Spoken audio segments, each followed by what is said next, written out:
Okay, so I'm going to go ahead and say that this video is a letter to my ex.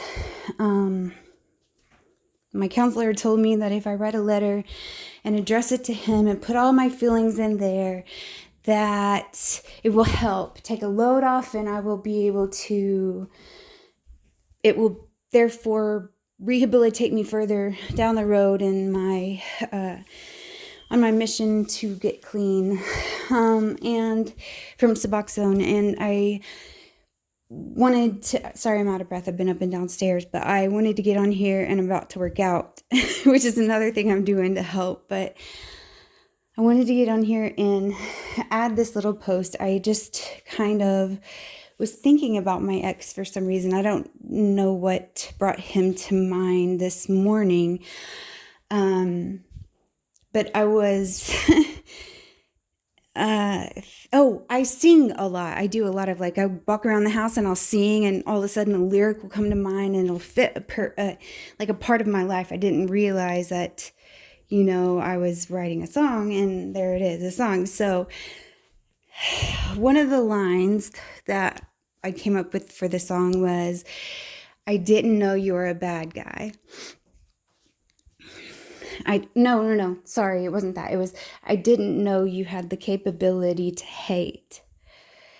And that lyric, that one line, I just want that line in a song, because that's exactly what I just got out of. I just got out of a relationship with a narcissist, and the whole relationship was a lie from the beginning to the end, and it wrecked me. He stole acreage, he stole belongings from when I was a child, a small child, and he broke my heart into a million pieces. He was the one in my life that I would have considered the good guy. Like, I thought he was the good guy, the one. He wasn't the best looking, but I thought his heart was in the right place. I went ahead and got into the relationship out of pity, and that's something I should have got counseling a long time ago.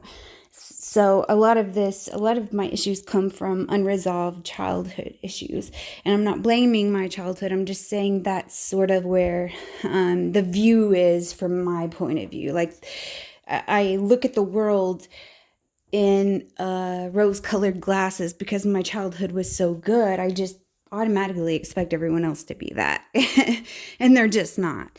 So when I looked at him for the first time in love, I knew that, or I thought he was the good guy. And I knew if he was the good guy, he wouldn't have the capability to hate. And the only time I ever saw hate in him was towards his ex. And that should have been the first red flag, is she's crazy. She did me wrong. She did this. She cheated. She's a drug addict. Okay, if you can think of it happening bad on earth, he has accused his exes of it, from molestation to drug abuse to being a hooker.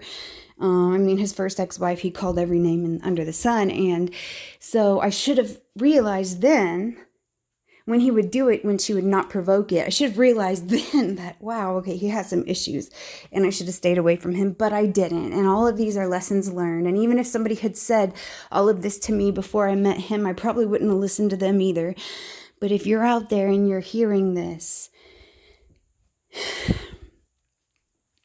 and you're a girl who is in the grasp of a man that you think loves you, because he keeps you in the house and you think it's protection, or he wants to marry you and it's 2 weeks after a relationship, all the red flags are there. They call those red flags for a reason. It's either black or white, okay? It isn't in between. It's black or white. Is he doing these things or is he not? If he's doing these things, stay away from him.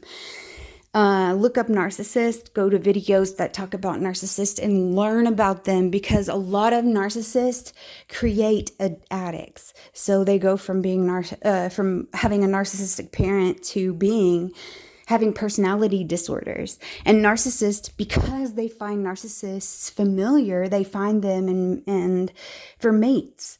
And so whether you were abused by your mom or your dad, you're going to find familiarity in another narcissist, whether your mom or dad was the narcissist. So sorry I'm talking so fast.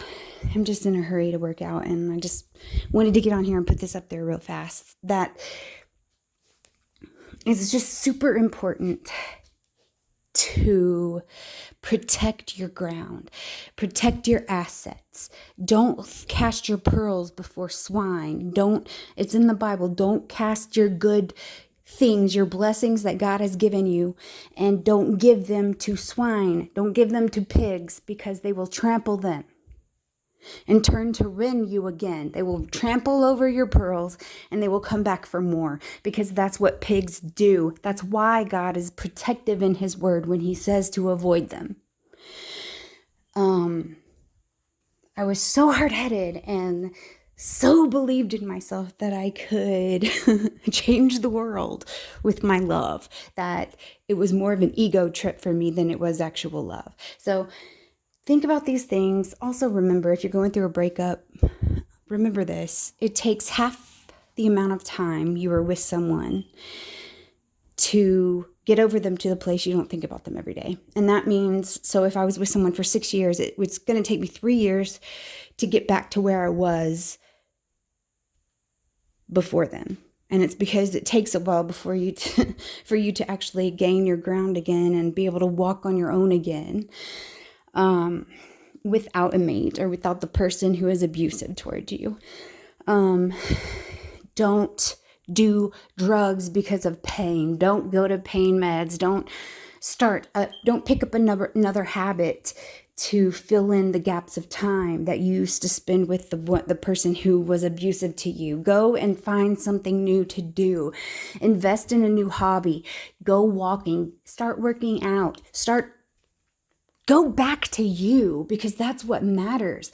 If you go back to you, then you don't have to worry about anyone anyway, because when you lead, people naturally follow. So that's just really what this video is about today. I'm going to post this. If you have any questions, comments, concerns, put them in the comments below. Like this video, subscribe. Let me know what you want to talk about. I'm a recovering addict. I've been in an abusive situation pretty much all my life. I'm coming out of it. I'm posting anonymously for the moment because I don't really want anyone to know who I am. So yeah, if you want to talk about drugs, let's talk about it. I don't care what it is. Let's just talk about it.